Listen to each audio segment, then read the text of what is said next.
हाय दोस्तों, आज के वीडियो में हम लोग बात करेंगे आर्टिफिशियल इंटेलिजेंस। जैसे कि आप जानते हैं कि आर्टिफिशियल इंटेलिजेंस आज के टाइम में बहुत ज़्यादा बातें की जाती है। आपने सुना होगा चैट जीपीटी, मिड जर्नी।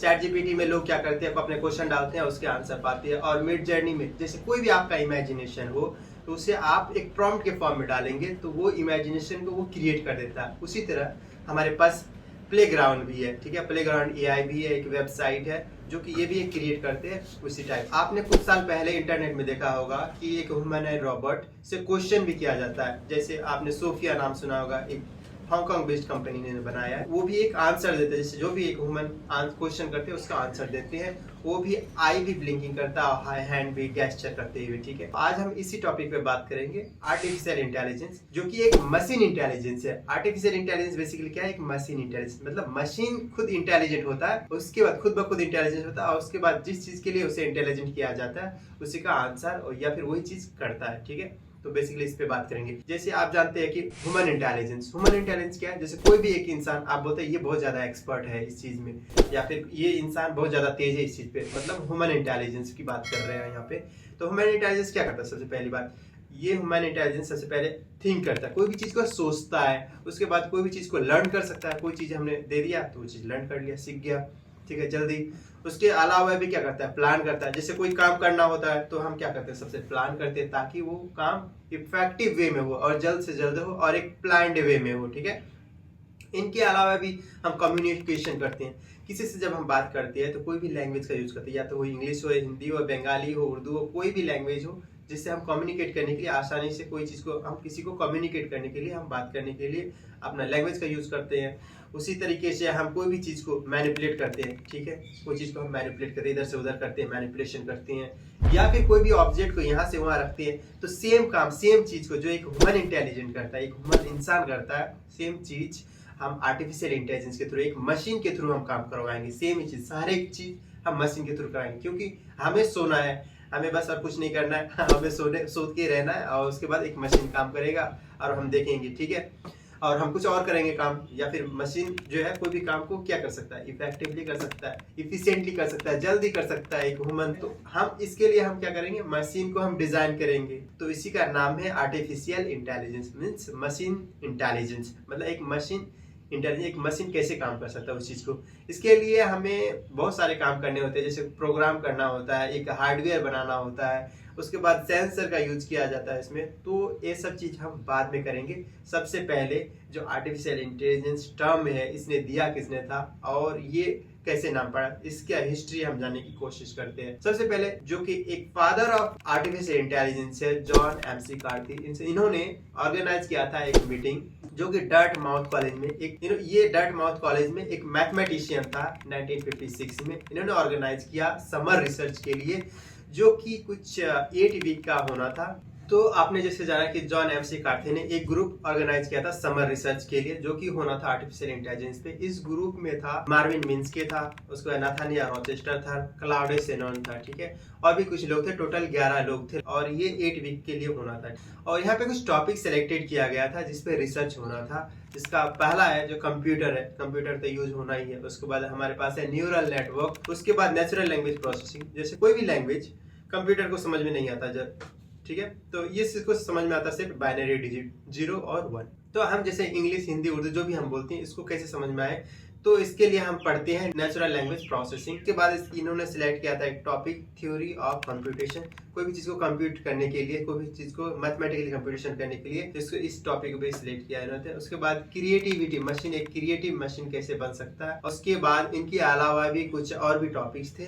और 1960 में जॉन एमसी कार्थे ने एक प्रोग्रामिंग लैंग्वेज का डिजाइन करता है, जिसका नाम है लिस्ट प्रोसेसिंग। इसको शॉर्ट में बोलते हैं लिस्ट प्रोसेसिंग, जो कि हम डेवलप करते हैं आर्टिफिशियल इंटेलिजेंस इस प्रोग्रामिंग लैंग्वेज के यूज करते हुए, ठीक है। इसके अलावा भी बहुत सारे लैंग्वेज, जैसे आपने सुना होगा प्रोलॉन्ग। आज के टाइम में पाइथन बहुत ज्यादा फेमस है, पाइथन बहुत ज्यादा यूज करते हैं मशीन लर्निंग और आर्टिफिशियल इंटेलिजेंस लर्न सीखने के लिए, डेवलप करने के लिए। और उनके अलावा हम जावा यूज कर सकते हैं, C++ भी यूज कर सकते हैं। जैसे आप आज के टाइम में बहुत सारे वीडियो गेम आ गया है, जैसे कि आपने सुना होगा BGMI, जिसको बंद कर दिया गया, ठीक है, काउंटर स्ट्राइकर, या फिर वार जोन, और भी बहुत सारे NFS हो गया, ये सब वीडियो गेम है। यहाँ पे भी आर्टिफिशियल इंटेलिजेंस का यूज होता है, और जो कैरेक्टर होता है, वो जो कैरेक्टर जो होते हैं ना, उसमें जो भी कैरेक्टर है उसको भी एल्गोरिथम दिया जाता है, जो कि वो जैसे हैंड हिलाना हो या फिर कुछ भी करना हो या फिर गोली मारना हो, तो इसको भी एक एल्गोरिथम के थ्रू फिट किया जाता है। और वो एल्गोरिथम को कौन कराता है, चलाता है, वो आर्टिफिशियल इंटेलिजेंस ही चलाता है, उसे ऑपरेट करता है, ठीक है, एक कंप्यूटर के अंदर। तो सबसे पहले 1958 में एक फिजिसिस्ट आता है, एक अमेरिकन फिजिसिस्ट आता है जिसका नाम है विलियम हिगिनबॉथम। इन्होंने एक वीडियो गेम का क्रिएट करता है। उस टाइम इतना गेमिंग टेक्नोलॉजी इतना ज्यादा वास्ट नहीं है, लेकिन उन्होंने एक गेम बनाता है जिसका नाम है टेनिस फॉर टू। मींस वहां पे जो है 2 ही कैरेक्टर होगा टेनिस खेलते हुए, ठीक है। तो ये रिलीज करता है 18 अक्टूबर 1958 में, और ये एक वीडियो गेम के फॉर्म में आता है, जहां पे इन्होंने कंप्यूटर का यूज किया, एनालॉग कंप्यूटर का यूज किया इसे डिजाइन, इसे बनाने में। और 1943 से 1952 एज जो होते हैं वो maturation age of artificial intelligence कहा जाता है, क्योंकि इस एज में 2 साइंटिस्ट, एक का नाम था वारेन मैकुलेच और दूसरा का नाम था वर्ल्ड पिट्स, ये दोनों ने मिलकर आर्टिफिशियल न्यूरॉन का एक मॉडल बनाया था। आर्टिफिशियल न्यूरॉन क्या होता है, पहली बात, आर्टिफिशियल न्यूरॉन जो होता है आर्टिफिशियल न्यूरल नेटवर्क का ही एक पार्ट होता है, ठीक है, छोटा सा पार्ट होता है। जिस तरह बायोलॉजिकल न्यूरल नेटवर्क का भी बहुत सारे पार्ट से मिलकर बना है, biological neural network, artificial neuron भी होता है आर्टिफिशियल न्यूरल नेटवर्क का पार्ट, ठीक है। तो यहाँ पे जैसे आर्टिफिशियल न्यूरॉन जो होता है इसका यूज कहाँ पे होता है, जैसे हम कोई गेम बनाते हैं, ठीक है, गेम बनाते हैं तो वहाँ एनपीसी बनाना पड़ता है, मतलब नॉन प्लेयर कैरेक्टर, जो कि सिमुलेट किया जाता है एक इंसान से। जैसे इंसान जो भी बिहेव करता है, जैसे फाइटिंग मारा है, जैसे गोली मारा है, तो सेम चीज करेगा एक एनपीसी कैरेक्टर करेगा गेम के अंदर में। तो वो जो उसको बनाया जाता है उसको न्यूरल नेटवर्क के थ्रू बनाया जाता है। उसके बाद एक साइंटिस्ट आता है एलन ट्यूरिंग, जो कि वो रिसर्च करता है वो कंप्यूटिंग मशीनरी एंड इंटेलिजेंस पे, जो टोटली बेस्ड होता है मशीन लर्निंग मशीन कैसे सीखता है, ठीक है। ये पब्लिश करता है 1950 में एक पेपर। उसके बाद आता है 1951 में पहला गेम जिसका नाम है गेम ऑफ निम। उसके बाद आता है 1952 से 1956 का एज को हम बोलती हैं बर्थ ऑफ आर्टिफिशियल इंटेलिजेंस, क्योंकि यहाँ पे जॉन एफ सी कार्थी जो आता है यहाँ पे एक कॉन्फ्रेंस, डार्टमाउथ कॉन्फ्रेंस बुलाता है और वहाँ पे रिसर्च करवाता है आर्टिफिशियल इंटेलिजेंस पे, जैसे आपने पहले सुना है। और 1974 से 1980 को हम बोलते हैं फर्स्ट आर्टिफिशियल इंटेलिजेंस विंटर, क्योंकि इस टाइम जो है गवर्नमेंट की तरफ से कोई सपोर्ट नहीं मिलता है, कोई फंडिंग नहीं मिलता है रिसर्चर को रिसर्च करने के लिए। उसके बाद 1980 से 97 को हम बूम ऑफ एआई बोलते हैं, क्योंकि इस टाइम जो है सबसे पहली बार 1980s को एक्सपर्ट सिस्टम आता है। जैसे आप एक्सपर्ट सिस्टम सुने होंगे कि चंद्रमा पे वाटर है या नहीं, पानी है या नहीं, तो हम क्या कैसे पता करते हैं, कोई एक्सपर्ट सिस्टम को हम भेजते हैं, आर्टिफिशियल इंटेलिजेंस को भेजते हैं। एक एक्सपर्ट सिस्टम होता है जो साइंटिस्ट यूज करता है, ठीक है, क्योंकि साइंटिस्ट तो खुद जाता नहीं है चंद्रमा। और 1987 से 1993 के एज को हम बोलते हैं सेकेंड एआई विंटर, क्योंकि इस टाइम जो है कोई भी इन्वेस्टर या फिर गवर्नमेंट जो है अपने पैसा लगाने में वो लगाना नहीं चाहता है for research purpose of artificial intelligence, क्योंकि जो रिजल्ट आते हैं ना उतना कॉस्ट इफेक्टिव नहीं होते हैं, क्यों, इसीलिए वो अपना इन्वेस्ट करना बंद कर देते हैं। और 1993 से 2011 को इमरजेंस ऑफ इंटेलिजेंट एजेंट कहा जाता है, क्योंकि इस एज में 1997 में ये IBM के द्वारा डीप ब्लू एक कंप्यूटर, पहला कंप्यूटर बनाया जाता है जो कि एक वर्ल्ड चेस चैंपियन को हरा देता है। उसके बाद 2002 में आर्टिफिशियल इंटेलिजेंस घर में आता है, जो कि एक वैक्यूम क्लीनर होता है जिसका नाम था रोम्बा। उसके बाद 2006 में फेसबुक, नेटफ्लिक्स और ट्विटर इसके द्वारा यूज किया जाता है आर्टिफिशियल इंटेलिजेंस को फॉर बिजनेस पर्पस के लिए। और 2011 के बाद बात होने लगी इन टॉपिक पे, जैसे कि डीप लर्निंग हो गया, बिग डेटा हो गया और आर्टिफिशियल जनरल इंटेलिजेंस पे बात होने लगी। 2012 में गूगल ने एक लॉन्च किया ऐप जिसका नाम था गूगल नाउ। ये प्रोवाइड करता था प्रिडिक्टेड इंफॉर्मेशन, कोई भी प्रिडिक्शन करके अपना इंफॉर्मेशन ये देता था यूजर को। और 2014 में चैटबॉट लॉन्च हुआ जो यूजिन घोष के नाम से, जिससे हम चैट कर सकते हैं, ठीक है, एक आर्टिफिशियल इंटेलिजेंस है। और 2018 में प्रोजेक्ट डिबेटर, जो कि डिबेट किया गया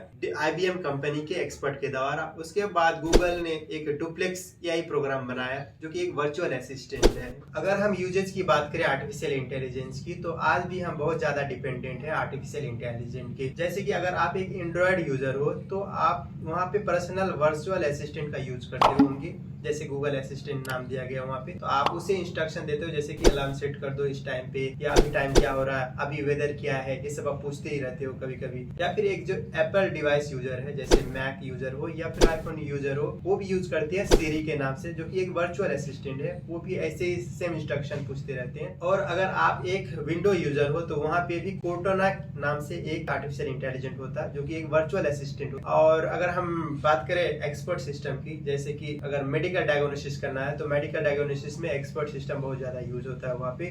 तो सबसे पहला जो एक्सपर्ट सिस्टम है मेडिकल साइंस में यूज हुआ जो कि बैक्टीरियल इन्फेक्शन ब्लड में जो हुआ था उसे डायग्नोसिस करने के लिए, उसका नाम था माइसिन नाम था। और वो डायग्नोसिस किया और वो डायग्नोसिस करके ये भी बताया कि उस पर क्या ट्रीटमेंट होना चाहिए ताकि वो जल्द से जल्द ठीक हो पाए। और उसके अलावा भी अगर हम कार्डियोलॉजिस्ट की बात करें जो कि एक स्पेशलिस्ट होता है हार्ट डिजीज से रिलेटेड, तो वो भी यूज करते हैं एक्सपर्ट सिस्टम की। या फिर न्यूरॉन सिस्टम जो न्यूरॉन से रिलेटेड काम करते हैं न्यूरोलॉजिस्ट, वो भी एक्सपर्ट सिस्टम का हेल्प लेते हैं और वो ठीक करते हैं। इसके अलावा भी कभी कभी हम क्या करते हैं वॉइस रिकॉग्निशन के लिए भी हम आर्टिफिशियल इंटेलिजेंस का यूज कर सकते हैं। या फिर पैटर्न रिकॉग्निशन, जैसे पैटर्न रिकॉग्निशन में क्या होता है कभी कभी जब किसी को कैंसर हो जाता है, कैंसर सेल का जो पैटर्न होगा वो अलग होगा और जो नॉर्मल सेल का पैटर्न होगा वो अलग होगा। तो ऐसे हम पता कर सकते हैं कैसे कैंसर हुआ या नहीं हुआ। और अभी के टाइम में सेल्फ ड्राइविंग कार अब देखे होंगे, जैसे टेस्ला जो कि एलन मस्क उसके फाउंडर है वो बनाते हैं सेल्फ ड्राइविंग कार, वहाँ भी आर्टिफिशियल इंटेलिजेंट का बहुत यूज होता है। या फिर दरपा अर्बन चैलेंज भी एक कार होती है जो कि वो भी आर्टिफिशियल एजेंट का यूज करते हैं और वो सेल्फ ड्राइविंग कार होते हैं। इनके अलावा भी अगर हम बात करें इंडस्ट्री में, बड़े बड़े इंडस्ट्री में रोबोट बहुत ज्यादा काम करते हैं और लोगों को रिप्लेस कर दिए रोबोटों ने कुछ स्पेसिफिक काम के लिए, ठीक है। तो रोबोट क्या होता है, बेसिकली इलेक्ट्रोमैकेनिकल डिवाइस होता है जिसको प्रोग्राम किया जाता है, किसी स्पेसिफिक टास्क के लिए प्रोग्राम किया जाता है जो कि आर्टिफिशियल इंटेलिजेंट के थ्रू ही काम करता है। वो भी इनके भी अलग अलग टाइप होते हैं, जैसे एक मैनिपुलेटर होता है, मोबाइल रोबोट होता है, एक होती है ह्यूमनॉइड रोबोट। जैसे मैनिपुलेटर होती है किसी एक फिक्स जगह पे बैठे रहते हैं और वो कोई चीज को असेंबल करना या डिसेंबल करना वो चीज करते हैं, मैनिपुलेटर के थ्रू कर सकते हैं कोई भी डिवाइस। और ये जो होती है मोबाइल रोबोट होती है,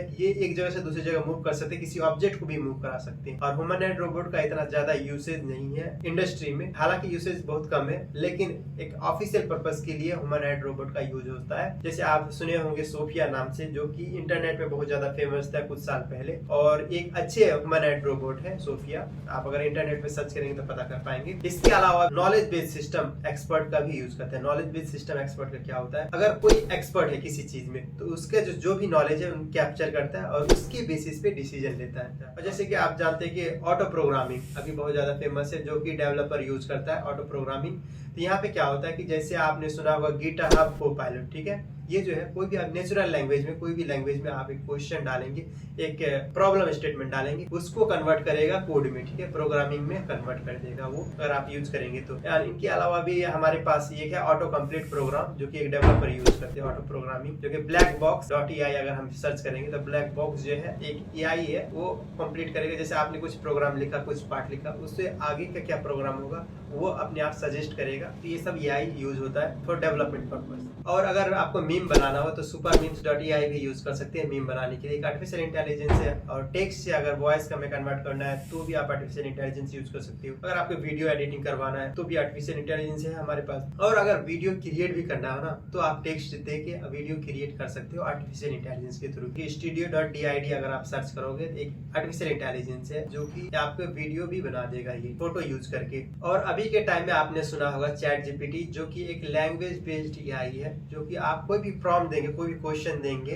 तो उसका आंसर देता है, बहुत ही इफेक्टिव वे में आंसर देता है वो। और जो कि इसके फाउंडर जो है सैम आल्टमैन, ये अभी के टाइम में बहुत ज्यादा ही फेमस है। इसके अलावा भी Jasper.ai भी है आर्टिफिशियल इंटेलिजेंस जो कि वो भी ऐसे ही आंसरिंग का काम करता है, जो कि आप क्वेश्चन डालेंगे और उसके आंसर देगा। और जैसे कि आप कंप्यूटर विजन के नाम भी सुना होगा, एक डोमेन है जो कि आर्टिफिशियल इंटेलिजेंस का ही डोमेन पार्ट है, जो कि जिस तरह हम देखिए ह्यूमन क्या करता है, कोई भी चीज को जब देखता है और उसे देख भी सकता है, कोई चीज को उसे रिकॉग्नाइज कर सकता है, और अगर कान से उसे क्या कर सुन सकता है, तो कंप्यूटर भी कोई भी चीज को है ना रिकॉग्नाइज कर सकता है थ्रू आर्टिफिशियल इंटेलिजेंस। क्योंकि आर्टिफिशियल इंटेलिजेंस में अटैच होगा कैमरा, अटैच होगा बहुत सारे सेंसर होगा, वो रिस्पॉन्ड करेगा कंप्यूटर को उसके थ्रू। जैसे आप देखे होंगे गूगल लेंस, कभी कभी हम फोटो या फिर कोई भी टेक्स्ट को हम डायरेक्टली हम स्कैन करके सर्च करते हैं इंटरनेट में, तो वो जो सिमिलर रिजल्ट होते हैं उससे रिकॉग्नाइज करके वो हमें मिल जाता है, ठीक है।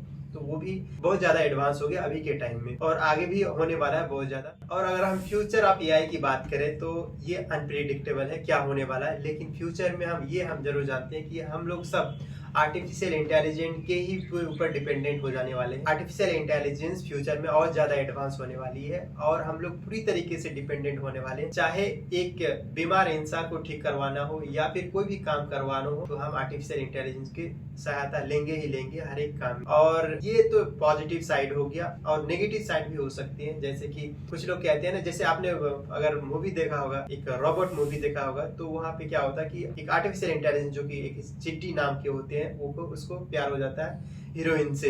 उसके पास फीलिंग भी होती है और उन्हें प्यार भी हो जाता है, पता नहीं किस टाइप के प्यार हो जाते हैं। और उसके बाद फिर अगर दूसरे पार्ट में दिखाया गया कि आर्टिफिशियल इंटेलिजेंस जो है इंसानों को भी मारना स्टार्ट कर देता है। तो हो सकता है आगे चल के रोबोट जो कि इंसानों को भी मारना स्टार्ट कर दे और कुछ भी हो सकता है, कुछ भी मुमकिन है। इसके अलावा अगर हम हॉलीवुड मूवी देखें एज ऑफ अल्ट्रॉन, वहाँ पे भी दिखाया गया किस तरह वहाँ पे जो है इंसानों के बीच में, सुपर हीरोज के बीच में और रोबोट के बीच में वहाँ पे लड़ाई स्टार्ट हो जाता है। और एज ऑफ अल्ट्रॉन बहुत सारे रोबोट बना देता है और खुद भी इवॉल्व हो जाता है, क्योंकि आर्टिफिशियल इंटेलिजेंस जो है टाइम के साथ साथ खुद भी इवॉल्व हो जाता है और खुद लर्न करता है, क्योंकि वो लर्न करता है खुद ब खुद और बहुत तेजी से लर्न होता है और बहुत तेजी से कोई भी काम को प्रोसेस करता है, इसीलिए वो बहुत ही तेजी से ग्रो भी करता है। तो फ्यूचर में ये भी हो सकता है, कुछ लोग कहते हैं कि आर्टिफिशियल इंटेलिजेंस जो है वो हार्म कर सकता है इंसानों को, लेकिन इनका कोई सबूत नहीं है, जस्ट फिल्मों में दिखाया गया। लेकिन हम जानते हैं कि कुछ बहुत सारी चीजें जो फिल्मों में दिखाया गया आज के टाइम में वो रियल में मौजूद है, तो कुछ भी कहना इस पे मुमकिन नहीं है। ये तो फ्यूचर में ही जो होगा वो